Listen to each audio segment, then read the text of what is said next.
வணக்கம். செல்வகுமாரின் வானிலையும் அறிவியலும். இன்று முதல் வானிலை அமைப்பும் ஒவ்வொரு நாளும் பனிப்பொழிவு, குளிர் மற்றும் வெயில், வரக்கூடிய நாட்கள் மழை, இவையெல்லாம் அறிவியலோடு இணைந்து அறிவிக்கிறேன்.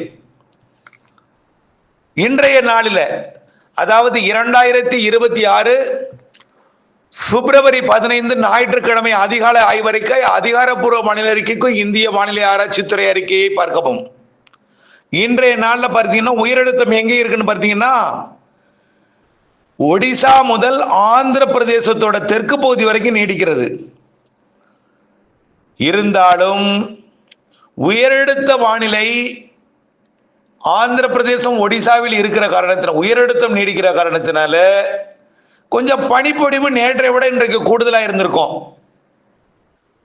குளிர்காற்று வங்கக்கடல்ல நிகழ்வை நோக்கி போயிட்டு இருக்கு. நேற்றைய விட இன்று, அதாவது நேற்று முன்தின இரவை விட நேற்று இரவு குளிர் குறைந்திருக்கும். காரணம் என்னன்னா உயரழுத்தம் மட்டும்தான் இருக்கு, குளிர் நில, அதாவது பனிப்பொழிவு இருக்கு, காற்று இல்லை. எப்படி ஏசி மட்டும் ஓடுது, குளிர்ச்சி கொடுக்கல, குளிர்ச்சி காற்று வரல, அதாவது குளிர்ச்சி மட்டும் இருக்கு, காத்து ஊதல. ஆக குளிர்ந்த சீதோஷ நிலை மட்டும் இருந்தது, குளிர் இல்லை. ஆனால் பனிப்பொழிவு இருக்கிறது. வடகடலோர மாவட்டங்கள், வட உள் பகுதிகளில் கொஞ்சம் கூடுதல் பனிப்பொழிவு இருந்திருக்கும், டெல்டா மாவட்டங்களிலும் இருந்துச்சு.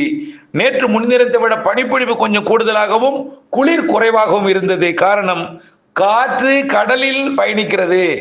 வட இந்திய குளிரலை நேரடியாக வங்கதேசம் வந்து, வடகிழக்கு மாநிலங்கள் வந்து கடல்ல இறங்கி புதிதாக உருவாக போகிற தாழ்வு பகுதியாகிய காற்று, இப்பொழுது காற்று சுழற்சியாக இருக்கக்கூடிய நிகழ்வை நோக்கி பயணிக்கிறது, இலங்கைக்கு கிழக்கு புறம் நோக்கி. இதனால குளிர்காற்று வட இந்திய குளிரலை தமிழ்நாட்டில் ஏறல. லேசான உயரழுத்தம் காரணமாக இந்த 3 மணி மட்டும் லேசாக இருந்திருக்கும். சரி, நாளைக்கு எப்படி இருக்கும் அப்படின்னு பார்த்தீங்கன்னா, இந்த தொடர்ந்து இந்த காற்று கடலுக்குள்ள இறங்கி நிலநடுக்கோட்டு இந்திய பெருங்கடல் நோக்கி பயணிக்கிற காரணத்தினால குளிர் குறைவாக இருக்கும், பனிப்பொழிவு இருக்கும். இன்றைக்கும், அதாவது இன்றைக்கு 15ஆம் தேதி இரவு, 16ஆம் தேதி அதாவது நாளை திங்கட்கிழமை அதிகாலையில் பனிப்பொழிவு கூடுதலாக இருக்கும், குளிர் குறைந்திருக்கும். மேலிருந்து அடுக்கக்கூடிய அந்த குளிர்ந்த பனிப்பொழிவு மட்டும்தான் வட இந்தியாவிலிருந்து வரக்கூடிய குளிர்காற்று வங்கக்கடலின் தெற்கு பகுதியை நோக்கி பயணித்துக் கொண்டிருக்கும். இதனால இன்றைக்கும் குளிர் இருக்காது, குளிர் இருப்பது போல் இருக்கும்.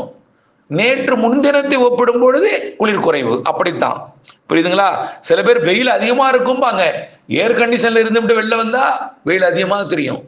ஆனால் கற்பனை செய்து பல நாட்களையும் முன்பு பின்பு நேற்று முன்தினம் ஒப்பிட்டு பார்க்கும் பொழுது குளிர் குறைவாக இருக்கும். புரியுதுங்களா? நாளை 16ஆம் தேதி திங்கட்கிழமை அதிகாலை குளிர் குறைவாக இருக்கும், பனிப்பொழிவு இருக்கும். சரி, 17ஆம் தேதி எப்படி இருக்கும்? இந்த நிகழ்வு கொஞ்சம் கொஞ்சமாக மேற்கு நோக்கி வரும்.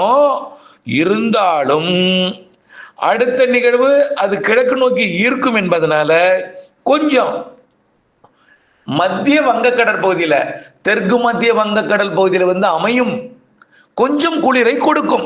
இன்றைக்கு 17ஆம் தேதி செவ்வாய்க்கிழமை அதிகாலை கொஞ்சம், திங்கட்கிழமை அதிகாலையை விட செவ்வாய்க்கிழமை அதிகாலை கொஞ்சம் கூடுதல் குளிர் இருக்கும்.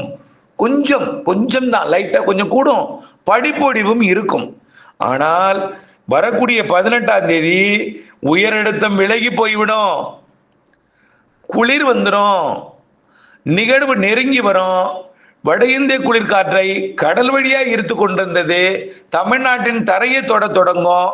அதனால குளிர் தொடங்கும். வரக்கூடிய 18ஆம் தேதி 19ஆம் தேதி குளிர் தொடங்கும். 19ஆம் தேதி இலங்கையில மழை பொழிவை தொடக்கும். தமிழ்நாட்டில் குளிர்ந்த வானிலை 18-19 நிலவும். 18-19 நிலவும். ஆனால் 3 மணிக்கு வாய்ப்பில்லை, பனிப்பொழிவு இருக்கும், குளிர் வானிலை இருக்கும். வரக்கூடிய புதன் வியாழக்கிழமைகள்ல. வெள்ளிக்கிழமை என்ன ஆகும்னா கிழக்கு காற்று ஏற தொடங்கிடும். தமிழ்நாட்டில் குளிர்காற்று ஆந்திர பிரதேசத்தோட நின்றுடும். கிழக்கு காற்று அதாவது மொத்தம் 3 காற்று தமிழ்நாட்டில் ஏறும். சென்னைக்கு வருவது காற்று, கொல்கத்தாவிலிருந்து வரக்கூடிய வட இந்திய குளிரலை, கடலூர் மற்றும் விழுப்புரம், அந்த மரக்காணம், செங்கல்பட்டு மாவட்டத்தோட பகுதிக்கு வரக்கூடிய காற்று மியான்மர்லேருந்து வரக்கூடிய குளிர் காற்று. ஓரளவு குளிர் இருக்கும், ரொம்ப குளிர் இருக்காது. எப்போ வரக்கூடிய 20ஆம் தேதி அதிகாலையில் தமிழ்நாட்டினோட கடலூர் மற்றும் தென் மாவட்டங்களுக்குள்ளேயே நுழையும் காற்று கிழக்கிலிருந்து வரக்கூடிய கிழக்கு காற்று, அதாவது பசிபிக் பெருங்கடல், தென்சீன கடல், தாய்லாந்து வளைகுடா வழியாக வரக்கூடிய கிழக்கு காற்று வரக்கூடிய 20ஆம் தேதி ஏறும். அதுதான் நீராவி காற்று. இது ஏறும் பொழுதே தெற்கு காற்றும் இலங்கையில் வந்து ஏறும். கிழக்கு காற்றும் தெற்கு காற்றும் இணைந்து இலங்கையில் மழைப்பொழிவை கொடுக்கும் தமிழ்நாட்டிற்கு. அப்பொழுது தெற்கு காற்று எட்டி பிடிக்காது. 20ஆம் தேதி பிற்பகலுக்கு பிறகு இரவில் இருந்து தெற்கு காற்று எட்டி பிடிக்கும். 20ஆம் தேதி 21ஆம் தேதி அதிகாலை தெற்கிலிருந்து வரக்கூடிய காற்று டெல்டா மாவட்டங்கள் தென் மாவட்டங்கள்ல ஏறும். கிழக்கிலிருந்து வரக்கூடிய காற்றும் டெல்டா மாவட்டங்கள் தென் மாவட்டங்கள்ல ஏறி சந்திப்பை ஏற்படுத்தி சனிக்கிழமை 21ஆம் தேதி மழை பொழிவுக்கு சாதகமாக்கிடும். அப்ப கிழக்கு காற்றும் தெற்கு காற்றும் இணையும் நாள் 21, 22, 23. தெற்கு காற்று என்பது நீராவி காற்று. அப்படியே தெற்கு காற்று வந்து எங்கிருந்து வரும்? அது பாத்தீங்கன்னா சுமத்ரா தீவு பகுதியிலிருந்து சோமாலியா வரைக்கும் உள்ள பகுதியிலிருந்தும் வரும். சுமத்ராவிலிருந்து வரக்கூடிய காற்று தென்கிழக்கு காற்றாகவும், தெற்கிலிருந்து நிலநடுக்கோட்டுக்கு தெற்கே எம்ஜிஓ எனப்படக்கூடிய அமைப்பு, நல்லா புரியுங்க, எம்ஜிஓ அமைப்பு பேர் வேணா இப்ப வச்சிருக்கலாம். மேடன் ஜூலியன் ஆக்சிலேஷனுக்கு முன்னாடியே இந்த காற்று இங்கிருந்து வந்தால் நீராவியை கொண்டு வரும், இங்கிருந்து வரக்கூடிய அமைப்பு அதிக மழை பொழிவை தரும் என்று பல ஆண்டுகளுக்கு முன்பே நாம் கணித்திருந்தோம். ஆனால் இதை பெயர் வைத்து எம்ஜேஓ மாடர்ன் ஜூலியன் ஆக்சிலேஷன் என்று அறிவிக்கிறார்களே தவிர இது ஏற்கனவே கண்டுபிடிக்கப்பட்டதுதான். ஆனால் இதற்கு முன்பு யாராலோ ஒருவர் பெயரிடப்பட்டு கண்டுபிடிக்கப்பட்டிருப்பது என்பது எனக்கு தாமதமாகத்தான் தெரியும். நிலநடுக்கோட்டுக்கு தெற்கிலிருந்து நீராவி காற்று கிடைக்கப்பெற்றால், நிலநடுக்கோட்டு இந்திய பெருங்கடல் நீராவி காற்று கிடைக்கப்பெற்றால் அது மேடன் ஜூலியன் ஆக்சிலேஷன், அவ்வளவுதான். ஆகவே அந்த அமைப்பு வரக்கூடிய 21, 20ஆம் தேதியிலிருந்து கிடைக்கும், இலங்கைக்கு கிடைக்கும். 21, 22, 23 தமிழ்நாட்டுக்கு கிடைக்கும். நல்ல மழைப்பொழிவை தரும். தெற்கு காற்று என்பது அதாவது நிலநடுக்கோட்டு இந்திய பெருங்கடல் காற்று என்பது அதிக வெப்பமான பகுதியிலிருந்து காற்று வருவது. அதிக வெப்பமான பகுதியிலிருந்து காற்று வந்தால் அங்கு இருக்கக்கூடிய அதிக வெப்பமான பகுதியில் இருக்கக்கூடிய கடல் வெப்பத்தால் வெளியிடக்கூடிய நீராவியை காற்று சுமந்து கொண்டு வரும். நீராவியை சுமந்து கொண்டு வரும் காற்றும் கிழக்கிலிருந்து வரக்கூடிய ஓரளவு குளிர்ந்த காற்றும் வடகிழக்கிலிருந்து வரக்கூடிய குளிர்ந்த காற்றும் இணைந்து குளிர்வித்து மழைப்பொழிவை ஏற்படுத்தும். அது 21, 22, 23 ஏற்கனவே சொல்லி இருக்கிறோம். அடுத்ததாக ஒரு நிகழ்வு வந்து இந்த நிகழ்வை வடக்கு நோக்கி எடுத்து செல்லும். ஆனால் எல்லா மாதிரிகளும் விலகி செல்லும் என்று காட்டிக் கொண்டிருக்கிறார்கள்.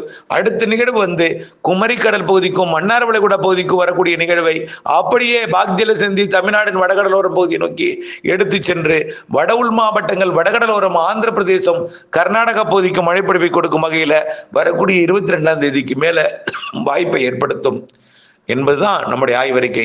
தொடர்ந்து வானிலை அப்டேட்ஸோட இணைந்திருங்கள். வானிலை இருந்து விவசாயம் செய்திருங்கள். நன்றி.